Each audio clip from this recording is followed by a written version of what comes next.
मिठू ओ टिकी दुहे बसी कथा हेउथांती। सेही समय रे मिठूर फोन को किए गोटे फोन कला। मिठू फोन रे कथा हेबा पई चली आसिला। हेलो किए? हाँ अरे तू कौन मते चिन्हि पारुनी रे? अरे रहीम तू तोर आज मो कथा मन पड़िला एते दिन परे? ना रे सेमिति नहीं। सुनु मु आज तम घर को जाउची आ भाउज को कहबू भल कि रोसई करिथिबे हैला। तापरे रहीम फोन काटी देला। किए फोन करथिला? भारी तो खुशी रे कथा हेउथिलो।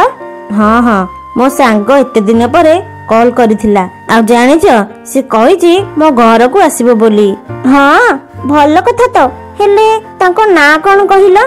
ता ना परा रहीम। ओ रहीम हौ मु जाउची तांको पई किछि रोसई कर देबी। रुह ताकू छतु खाइबा को भल लागी मु जाउची छतु नहीं आसबी। एमिति कही मिठू बाजार को गला आ गोटे बड़ छतुटे नहीं आसिला। एई नियो याको टिके भल की बेसर कर दियो। टिकी से छतु को नहीं रोसई घर को चली गला। सेही समय रे मिठूर फोन को आउ जणे किए फोन कला। अरे एटा तो रहीम रो नंबर। अरे पुणी कौन हैला? अरे यार कौन कहिबी जे तते मो मार देह बहुत जोरे खराब अछि रे। मु आज जाई परिबिनी। सुन काली सकाळ मु जेमिति हेले तो घरे जाई पहुंची जिबी हैला। तापरे रहीम फोन काटी देला। ए रहीम ता बिना केते बेले कोन कहूची किछि भी जणा पडुनी। टिकी अरे से छतु को रांधनी म से परा काली आसीबो तमे काली रांधिबो थोई दियो। ओहो एते जोरे पार्टी करूछ कोन हैला जे? तमे कोन छतुटा को रांधि सारलोनी? जाउची बेसर बाटी के रांधिबी। काई कोन हैला की? ओहो से आसीबनी बोली मना कला। काली आसीबो बोली कहला। ए छतुटा गोटे रखी दउन जेमती काली जाई पूरा सतेज थिबो। एमिति कही मिठू सेठारु चली गला। दत्तरिका फ्रिज तो नहीं कोडी छतुटा थोइबी जे? अरे मने पड़िला काली अपांगर तो फ्रिज अछि मु जाउची सेठी थोइ देबी। एमिति कही टिकी चढ़े काली काऊ घर को चली गला। आलो आलो एते बड़ छतुटे नै के आइचू। हौ दे दे आंबुल पकई बेसर बाटिकी भल की बेसर कर देबी। ना पा एइटा मु तम पई आनिनी। एइटा मु तम फ्रिज रे रखिबी बोली आनिची। मोला मोर मु कोन नै कोन भाबी देथिली। हौ जा रखी दे कि जल्दी जा। टिकी छतु रखी देई घर को चली गला। कोन करबी जगु तो अछंती जाउची छतुटा को ने कि भल की टिके बेसर कर देबी। एमिति कही कालिका रोसे घर को चली गला। आलो हेलो मो गेरस्त आसी गलेनी। मो छतु तरकारी भी शेष हो गलानी। आज तांको प्रिय खाइबा खोइबी आउ तापरे से तो बहुत खुशी हिजबे आउ। अरे रोसे सरिलानी कि नै म आ भोक हलानी परा। आनलो आनलो जल्दी आनलो खाइदबो जोड़े। जगु को भारी भोक लागे। कालिका खाइबा नै कि आसे। जगु को तो भारी भोक सिए खाइबारे लागि पड़े। मोला मोरो खाई दउच कोन जे केमिति लागुची कहूना। ओहो काई एंती होउच शांति रे टिके खाइबा को दउन। गल गल आउ टिके छतु तरकारी आनिबो। एमिति कही जगु सबुतक छतु तरकारी खाइ देला। अच्छा छतु की आनिथिला मो ससुर ना सासु? सबुतक तो गिळी सारलणी। की आनिथिला से एथरु कोन पाइबो? आज रातिटा उपास रे सोइबा को पड़िबो। काली रागी की जाई खट ऊपर सोई पड़िला। अरे या कोन एते जल्दी निद होई गलानी। हाउ सो मोर कोन जाउची मु भी जाउची सोई पड़िबी। एतिकी कही जगु भी सोई पड़े। किछि समय परे सकाळ हो जाए। टिकी कालिका घर को छतु नबा पई चली आसे। अप्पा अप्पा छतु नै थांती बा। किलो नउनु मु कोन धरिथि ना कोन? टिकी चढ़े जाई फ्रिज देखे तो सेठी छतु नाही। कोन खोजुछु? तापरे टिकी चढ़ी जगु काऊ को सब कथा कुहे। अच्छा एमिति कथा काली बरा गोटे छतु काली रांधी थिला सेइटे कोठु आनिथिला के जानी? ता माने मो छतु को अपा रांधी देइसंदी। एबे मु कोन करबी? याको संग तो एबे आसी के पहुंची जिबे। आ कोन खाइबे? रह मु ताको दउची। छतुरा टिकी रथिला ना आ तू ताको रांधी की खाइ देइचू। तते दउची एना रहिथा। एमिति कही जगु कालिका को निधुम पिटिला। टिकी छतु खाइली बोली मारिलु मते। बाप घर जीबीमी चली आसीबिनी केबे। बाड़ेलु बोली मु बो को कहिबी। बो जानिले पिटिबो तुमको झाड़ू धरिकी। चुप ବେଗେ ଯା ଟିକି ଚଢିକି ତା ଛତୁ ଆଣିକି ଦବୁ, ନହେଲେ ସେଇ ବାପ ଘରକୁ ଯାଇକି ରହିଯିବୁ। ମୁଁ ଆଉ ଗୋଟେ ବାହା ହେଇଯିବି। ତମେ ବରାବର ଗୋଟିଏ ବୋଲି ସ୍ୱାମୀ, ମୁଁ ତମ କଥା ମାନିବିନି କେମିତି? ଯାଉଛି ଜଙ୍ଗଲକୁ ଯାଉଛି। ଏମିତି କହି କାଳିକାଉ ଜଙ୍ଗଲକୁ ଚାଲିଗଲା। ବହୁତ ଖୋଜି ଖୋଜି ତାକୁ ଗୋଟେ ଗଛ ମୂଳେ ଗୋଟେ ବଡ ଛତୁଟେ ଦେଖାଗଲା। ହେଇ ତ ଏଇଠି ଗୋଟେ ଛତୁ ଫୁଟିଛି, ଯାହା ହଉ ବଞ୍ଚିଗଲି। ଯାଉଛି ଏଇଟାକୁ ନେଇକି ଟିକିକି ଦେଇଦେବି। ଏମିତି କହି ସେ ଛତୁଟାକୁ ଆଣିଲା, ଆଣି ଟିକି ଚଢେଇକୁ ଦେଇଦେଲା। ଟିକି ବି ସେ ଛତୁଟାକୁ ନେଇ ଜଲ୍ଦି ଜଲ୍ଦି ଘରକୁ ଚାଲିଗଲା, ଆଉ ରୋଷେଇ ବି କରିଦେଲା। ଠିକ ସେହି ସମୟରେ ରହିମ ଆସି ଘରେ ପହଞ୍ଚିଲା। ଭାଉଜ କଣ କରୁଛ? ଆସିଗଲା? ହଉ ସେଇଠି ବସ, ମୁଁ ଖାଇବା ବାଢୁଛି। ଟିକି ଖାଇବା ବାଢିଲା, ସମସ୍ତେ ମିଶିକି ଖାଇଲେ। ଭାଉଜ ଛତୁଟା ବଢିଆ ଲାଗୁଛି, ଏଇଥିରେ ତମ ପାଇଁ ଗୋଟେ ସାଇରୀ କହୁଛି। ଭାଉଜ ଛତୁ ତରକାରୀ କରିଛ ତୁମେ, ବେସର ସୋରିଷ ବାଟି। ମୁଁ ତମ ଦିଅର ଆସିଛି ଖାଇବି ପ୍ଲେଟକୁ ଚାଟି ଚାଟି। ଭାଇ କହୁଥିବେ ବସି, ଯାହା ହଉ ସାଙ୍ଗଟି ସବୁ ଖାଇଦେଲା ବସି। ଆରେ ବା, ତୁ ତ ଭଲ ସାଇରୀ କହୁଛୁ। ଆଉ ଗୋଟେ ଭାଇ କହୁଛି, ଦୁଇ ଭାଇ ବସିଛୁ ଖାଇ, ଭାଉଜ ବସିଛନ୍ତି ମୁହଁ ଶୁଖେଇ। ଭାଇ ଦେଲେ ଭାଉଜଙ୍କୁ ଖୁଆଇ, ଭାଉଜ ଲାଜରେ କହିଲେ ନାଇଁ ନାଇଁ ମୁଁ ଖାଇବି ନାଇଁ। ଏ କଥା ଶୁଣି ସମସ୍ତେ ବହୁ ଜୋରେ ହସିଲେ। ଏମିତି ହସ ମଜା କରି ସମସ୍ତେ ମନ ଖୁସିରେ ଖାଇବା ଖାଇଲେ।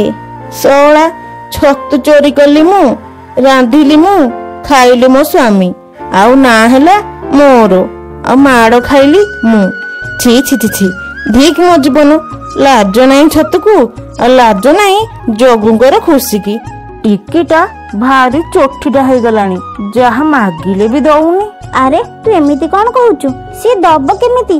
ସିଏ ତ ଗରିବ ନା, ତା ସ୍ୱାମୀ ବି ନାହିଁ, ସେ ପଇସା ଆଣିବ କୋଉଠୁ? ତୁ କାହିଁ ତାର ଏତେ ପ୍ରଶଂସା କରୁଛୁ ବା? ଯୋଉଟା ସତ ମୁଁ ତ ସେଇଟା କହିଲି, ମୁଁ କାହାର କାହିଁକି ପ୍ରଶଂସା କରିବି? ଅପା ଏମାନେ ଏମିତି ଟିକିକୁ ଭୁଲି ପାରିବେନି, ତା ଠାରୁ ବଡ କିଛି କୁହ। ଆଲୋ ମିନୁ, ମୁଁ ତୋ କଥା ବୁଝି ପାରୁଛୁ ଲୋ।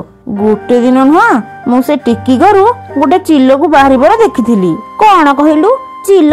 ତା ମାନେ କଣ ସେ ଟିକି ଏତେ ଖରାପ? ଆରେ ସତ କଥା ହେଲା, ସେ ଚିଲ ଟିକିର ଛୁଆ ମାନେ ମିକିକୁ ସ୍କୁଲ ନବା ଆଣିବା କରେ। ଟିକେ ଭଲସେ ଚିନ୍ତା କରିକି ଟିକି ନାଁରେ କୁହ ହେଲା। ଏମିତି କହି ମିନୁ ସେଠାରୁ ଚାଲିଗଲା। ଓହୋ, ଖାଲି ସେ ଟିକିର ପ୍ରଶଂସା ଶୁଣି ଶୁଣି ମୋ ମୁଣ୍ଡଟା ପୁରା ଖରାପ ହେଇଗଲାଣି।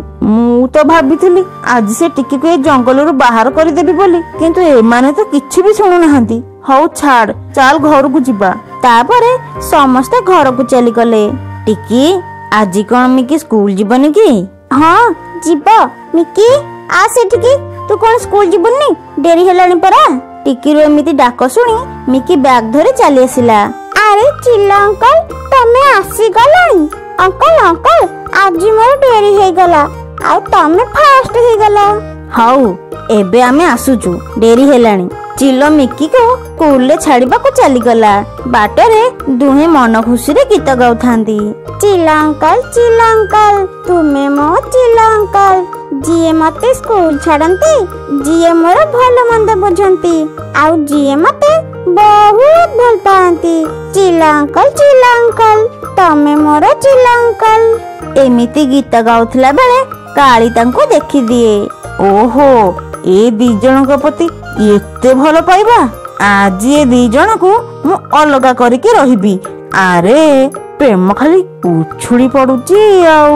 ଏମିତି କହି କାଳିକାଉ ଟିକେ ଚିନ୍ତା କଲା। ଯାଉଛି କିଛି ଗୋଟେ କରିବି। ସେ ଚାଲିଗଲା ଗୋଟେ ଗଛର ଡାଳ ଆଣିବାକୁ।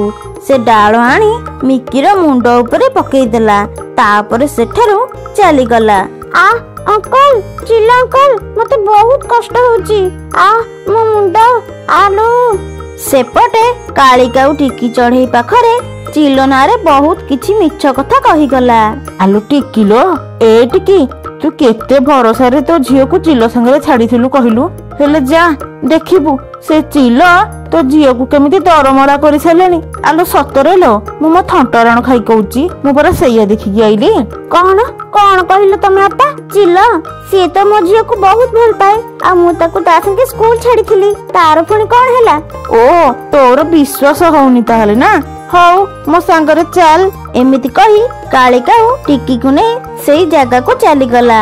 ଆରେ ଏମିତି କେମିତି ହେଲା? ଆରେ ଆମେ ତ ଦୁହେଁ ବହୁତ ମଜା କରି ଯାଉଥିଲୁ। ହେଲେ ବୋଉ ଉପର ଗୋଟେ ଡାଳ ଆସିକି ମୋ ମୁଣ୍ଡରେ ପଡିଗଲା। ବୋଉ ମୋ ମୁଣ୍ଡ ବହୁତ ଜୋରେ କାଟୁଛି। କିନ୍ତୁ ଏଠି ତ କିଛି ବି ଗଛ ନାହିଁ, ତ ଡାଳ ଆସିଲା କୋଉଠୁ?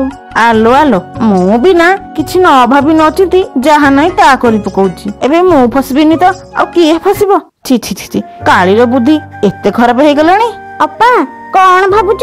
ଏସବୁ କେମିତି ହେଲା? ଏବେ ଗୋଟେ ମିଛ କହିବାକୁ ପଡିବ। ଟିକି, ମିକିକୁ ଚାଲ ଘରକୁ ନେଇଯିବା। ତା ମୁଣ୍ଡରୁ ବହୁତ ଜୋରେ ରକ୍ତ ବାହାରୁଛି। ହଁ ହଁ ଟିକି, ଚାଲ ଏବେ ମିକିକୁ ଘରକୁ ନେଇଯିବା। ସମସ୍ତେ ମିଶି ମିକିକୁ ଘରକୁ ନେଇ ଚାଲିଗଲେ। ବୋଉ ମତେ ବହୁତ ଜୋରେ କଷ୍ଟ ହଉଛି। ଡାଳଟା ବହୁତ ଜୋରେ ପଡିଗଲା। ବୋଉଲୋ ମରିଗଲି ଲୋ। ହଉ ଲୋ ଟିକି, ତୋ ଝିଅର ତୁ ଯତ୍ନ ନବୁ। ଆଉ ସେ ଚିଲ ସହିତ ଜମାରୁ ବି ଛାଡିବୁନି। ତାପରେ କାଳି ସେଠାରୁ ଚାଲିଗଲା। ଟିକି, ତୁ ଏମିତି ଭାବି ପାରୁଛୁ କି ମୁଁ ମିକି ଉପରେ ଡାଳ ପକେଇଛି ବୋଲି? ନା, ମୋର ତମ ଉପରେ ବିଶ୍ୱାସ ଅଛି। ତମେ ଏମିତି କେବେ ବି କରିନଥିବ। ମୁଁ ଗୋଟେ କଥା ବୁଝି ପାରୁନି, ସେଠି ତ କିଛି ବି ଗଛ ନଥିଲା, ହେଲେ ଡାଳ ପଡିଲା କେମିତି? ଆଉ ମୋ ଝିଅର ମୁଣ୍ଡ ଫାଟିଲା କେମିତି? ଛି, ଆଜି କିଛି ବି ହେଲାନି। ସେ ଟିକି ସବୁ ଥରକ ବଞ୍ଚି ଯାଉଛି, କିନ୍ତୁ ମୁଁ ଜାଣିଛି ସେ ଟିକି ଜମା ଚୁପ୍ ହେଇକି ବସିବନି। କଣ କରିବି ଏବେ? କଣ ଆଜି ବି କିଛି କରିଛ? ହଁ, ତମ ମୁହଁକୁ ଦେଖିଲେ ତ ଜଣା ପଡି ଯାଉଛି। ଚୁପ୍ କର ବା ତମେ। ମୋର ଏବେ ତମ ସହିତ କଥା ହବାର ଇଚ୍ଛା ନାହିଁ। ଯା ଏଠୁ। ମୁଁ ତ ଚାଲିଯିବି, କିନ୍ତୁ ତମେ ଯେମିତି କରିଥିବ ସେମିତି ପାଇବ, ବୁଝିଲ? ଏମିତି କହି ଜଗୁ ବି ଚାଲିଗଲା। ସେପଟେ କାଳି ଯୋଉ ମିକି ଉପରେ ଡାଳ ପକେଇଥିଲା ସେସବୁକୁ ମିନୁ ଚଢେଇ ଦେଖିଦେଇଥିଲା। ମୁଁ ତ ଏଇ ସମୟକୁ ଅପେକ୍ଷା କରିଥିଲି। ମୁଁ ଏବେ ଯାଇ ସେ ଟିକିକୁ ସବୁ କଥା କହିଦେବି। ସେ କାଳିଅପା ସବୁ ଥରକ ଖାଲି ଟିକି ଉପରେ ଆଟାକ୍ କରୁଛି। ସେ ଜମା ବି ଟିକିକୁ ପସନ୍ଦ କରୁନି, କାହିଁକି କେଜାଣି। ତାପରେ ମିନୁ ଟିକି ପାଖକୁ ଚାଲିଗଲା। ମିନୁ, ତୁ ଦେଖ ମିନୁ, ମୋ ଝିଅର ମୁଣ୍ଡ ଫାଟି ଯାଇଛି। କିନ୍ତୁ ଆଶ୍ଚର୍ଯ୍ୟ ଘଟଣା ଘଟି ତା ମୁଣ୍ଡ ଫାଟିଛି। ଏମିତି କେମିତି ହେଲା ମୁଁ ବି କିଛି ଜାଣିପାରୁନି। ହଁ, ମୁଁ ଜାଣିଛି, ଆଉ କେମିତି ହେଇଛି ସେଇଟା ବି ଜାଣିଛି। ମାନେ ତୁ କଣ କହୁଛୁ ମିନୁ? ମିନୁ, ତମେ ଜାଣିଲ କେମିତି? ତା ମାନେ ତମେ କଣ ଏସବୁ କରିଛ? ଏସବୁ ମୁଁ କରିନି ଚିଲ ଭାଇ, ଏସବୁ ମୁଁ ଦେଖିଛି। ସେ କାଳି ହିଁ ଏସବୁ କରିଛି। ଥରେ ନୁହେଁ, ସିଏ ତ ତୋ ଉପରେ ବହୁତ ଥର ଆଟାକ୍ କରିଛି। ହେଲେ ତୁ ଜମାରୁ ବି ଜାଣିପାରୁନୁ। ସେ ଚାହୁଁନି କି ତୁ ଏ ଜଙ୍ଗଲରେ ରହ ବୋଲି। ସେ ଖାଲି ତତେ ଜଙ୍ଗଲରୁ ବାହାର କରିବାରେ ଲାଗି ପଡିଛି। ଦେଖ ମିନୁ, ସତ କହ, ଏତେ ବୁଲେଇ ବାଙ୍କେଇ କହିଲେ ମତେ ଜମା ବି ଭଲ ଲାଗେନି। ଆଚ୍ଛା କହିଲୁ ଟିକି, ମିକି ଯୋଉଠି ଥିଲା ସେଠି ତ କୌଣସି ଗଛ ବି ନଥିଲା, ତ ଡାଳ କେମିତି ପଡିଲା? ଆଉ ମିକିର ମୁଣ୍ଡ କେମିତି ଫାଟିଲା? ତୁ କଣ ଏଥିରୁ ଜାଣିପାରୁନୁ ସେ କାଳିଅପା ହିଁ ଏମିତି କରିଛନ୍ତି ବୋଲି? ଆଉ ମୁଁ ଏସବୁ ମୋ ନିଜ ଆଖିରେ ଦେଖିଛି। କିନ୍ତୁ କାଳିଅପା ସେମିତି କଣ ପାଇଁ କରିବେ? ମୁଁ ପରା ତତେ କହିଲି ସେ ତତେ ଭଲ ପାଉନି ବୋଲି। ଚିଲ ଆଉ ମିକି, ଏଇ ଦୁଇ ଜଣକୁ ସେ ଅଲଗା କରିବା ପାଇଁ ଏମିତି କରିଛି। ଥାଉ, ଆଉ କିଛି କହିବା ଦରକାର ନାହିଁ। ଚାଲ କାଳିଅପାଙ୍କ ଘରକୁ ଯିବା, ସେଇଠି ତାକୁ ମୁଁ ଭଲ କି ଦେବି। ସମସ୍ତେ ମିଶି କାଳି ଘରକୁ ଚାଲିଗଲେ। ତୁ କଣ ଟିକିକୁ ବାହାର କରିବୁ? ଏଇ ଟିକି ଆଜି ତତେ ଏ ଘରୁ ବାହାର କରିବ। ଆରେ ଚାଲି ଆସିଲେ ଟିକିକୁ ବାହାର କରିବାକୁ। କଣ ଏମିତି କହୁଛ? ପାଗଳ ହେଇଗଲ ନା କଣ ତମମାନେ? ସେଇ ସମୟରେ ଜଙ୍ଗଲର ସବୁ ଚଢେଇ ମାନେ ଆସି ଏକାଠି ହୋଇଗଲେ। ଆମେ ସବୁ ଜାଣିଛୁ କଳି କାଣ୍ଡେଇ ଘର ଭାଙ୍ଗି ସମସ୍ତଙ୍କୁ ଖାଲି ହଇରାଣ କରୁଛି। ତେଣୁ ଟିକି ନୁହେଁ, ତୁ ଏ ଜଙ୍ଗଲରୁ ବାହାରିବୁ। ଚାଲ ବାହାର ଘରୁ। ହେ ମାଲୋ, ସବୁ ଜାଣିଗଲେ। ଆଜି ମୁଁ ମରିଗଲି। ମତେ ଛାଡି ଦିଅ। ମୋର ଭୁଲ ହେଇଯାଇଛି। ମୋର ଭୁଲ ହେଇଯାଇଛି। ଏମିତି ଭୁଲ ଆଉ କେବେ କରିବିନି। ଏସବୁ କଥା ଶୁଣି ଜଗୁ କାଉ ସେଠାକୁ ଚାଲି ଆସିଲା। କଣ ଏସବୁ? ଓ, ଏଠି ଏତେ ଚଢେଇ, କଣ ଗୋଟେ ହେଇଛି ବୋଧେ। ଆଉ କାଳି ଏ ଜଙ୍ଗଲରେ ଆଉ ରହିପାରିବନି। ଓହୋ, ମୁଁ ଜାଣିଲି। ମୁଁ କାଳି ପାଇଁ କ୍ଷମା ମାଗୁଛି। ଯାଅ, ସେ ଆଉ ଏମିତି କେବେ ବି କରିବନି। ଏବେ ତମେ ମାନେ ସମସ୍ତେ ଚାଲିଯାଅ। ତାପରେ ସମସ୍ତେ କାଳି ଘରୁ ଚାଲିଗଲେ। ମୋ ସ୍ୱାମୀ କେତେ ଭଲ ଲୋ, ମୋ ପାଇଁ ସମସ୍ତଙ୍କୁ ଉଚିତ ଜବାବ ଦେଲେ। ରୁହ ବା, ଯିଏ ଯେମିତି କରିବ ସେ ସେମିତି ପାଇବ। ମୁଁ କଣ ଜବାବ ଦେବି? ମୁଁ ଟିକେ ଖାଲି ଦୟା ଦେଖେଇଦେଲି। ହଉ, ମୁଁ ଆଉ ଏମିତି କେବେ ବି କରିବିନି। ତମେ ନୁହଁ, କୁକୁର ସହିତ ସମାନ। କୁକୁର ଲାଙ୍ଗୁଡ 12 ବର୍ଷରେ ସିଧା ହେଲାନି, ଆଉ ତମେ କଣ ତମେ ବି ତ ସେଇଆ। ଯା ମ ଆଜି ଏମାନଙ୍କଠୁ ବଞ୍ଚିଗଲି। ୟାଙ୍କ କଥା କିଏ ପଚାରୁଛି?